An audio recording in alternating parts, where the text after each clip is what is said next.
굿모닝 마켓입니다. 시총 1위의 주인공이 또 바뀌었습니다. 빅테크 기업들 위주의 상승이 계속되는 가운데 기다리던 소매 판매 지표도 둔화된 것으로 확인이 됐는데요. 하지만 특정 섹터나 종목에 대한 의존도가 이처럼 높아질수록 한켠에서 불안한 마음이 생기는 건 어쩔 수 없나 봅니다. 간밤 3대 지수 모두 오름세 보였습니다. 다우지수가 0.15%, S&P 500이 0.25% 올랐고 나스닥도 0.03% 각각 올라줬습니다. S&P 500 지수는 올해 들어 31번째 최고치를 또다시 경신해냈고요.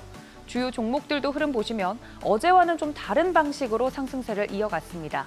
어제는 엔비디아를 제외한 빅테크 기업들이 올라준 반면에 간밤에는 엔비디아와 반도체 종목들 위주로 상승세가 나와줬습니다.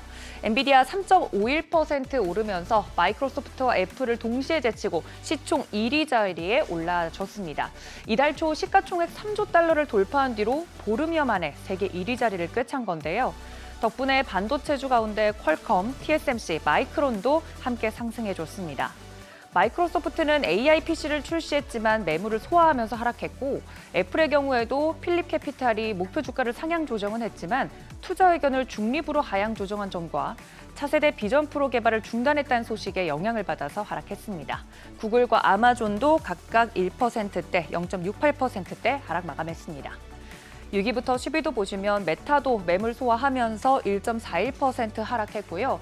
테슬라는 피스커가 결국 파산 신청을 단행하는 등 전기차 스타트업들의 파산이 이어지면서 전기차 산업 자체에 대한 우려가 커져 1%대 하락했습니다. 한마디로 빅테크 기업 중 엔비디아가 끌어올렸다라고 해도 과언이 아닌데요.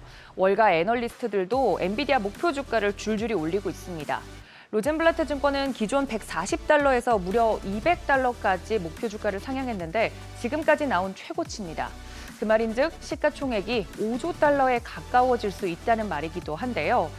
엔비디아의 잠재력이나 성장성에 대해선 이견이 없습니다만 최근 시장에서 너무 좋은 이야기들만 나오다 보니 한켠에선 불안한 마음이 싹트는 것도 무리는 아닙니다.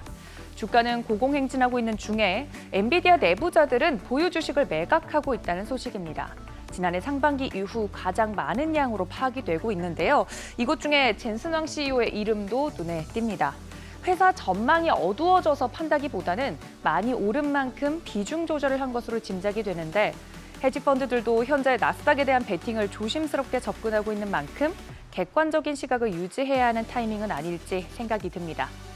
기다리던 시장 데이터는 5월 소매 판매 지표였죠. 전월 대비 0.1% 증가에 그쳐서 하향 조정된 지난달 4월 수치나 시장 예상치를 모두 밑돌았습니다. 운송과 가솔린을 제외한 수치도 예상치보다 낮게 나오는 등 소비 둔화가 지속되고 있어서 경기 둔화에 대한 우려가 더 커졌습니다. 물론 전반적으로는 아직 견고한 수준이라서 시장의 악재로 작용하진 않았습니다. 이런 가운데 많은 연준 위원들도 발언을 쏟아냈는데요. 존 윌리엄스 뉴욕 연은 총재는 금리 인하는 데이터에 달려 있다고 다시 주장을 했고 토마스 바켄 리치몬드 연은 총재도 이번 달 데이터는 긍정적이지만 앞으로 더 많은 진전이 필요하다고 언급했습니다. 대부분 위원들이 여전히 신중한 정책을 선호하지만 최근 발표된 물가 지표에 대해서는 긍정적이라고 주장하면서 금리 하락에 좀 더 힘이 실렸습니다. 한편 20년물 국채 입찰에서 응착률이 12개월 평균을 상회한 2.74배를 기록하는 등 채권 수요는 높아지고 있습니다. 최근 채권 시장은 수급의 영향을 많이 받는 모습인데 10년물은 4.2%대, 2년물은 4.7%대 하락하면서 주식시장은 견조한 모습이었습니다. 국제 유가는 드라이빙 시즌이 본격화되면서 수요 증가가 기대되며 상승세 이어갑니다. WTI 배럴당 81달러 선에, 브렌트유도 배럴당 85달러 선에 상승으로 마감했습니다. 시장은 우상향 흐름 이어가고 있지만 200일 이평선을 상회하는 종목 비중은 줄어들고 있습니다. 전체 시장의 움직임보다는 제한된 모멘텀에서 수급이 쏠리고 있는 만큼 마인드 컨트롤이 필요해 보입니다. 굿모닝 마켓이었습니다.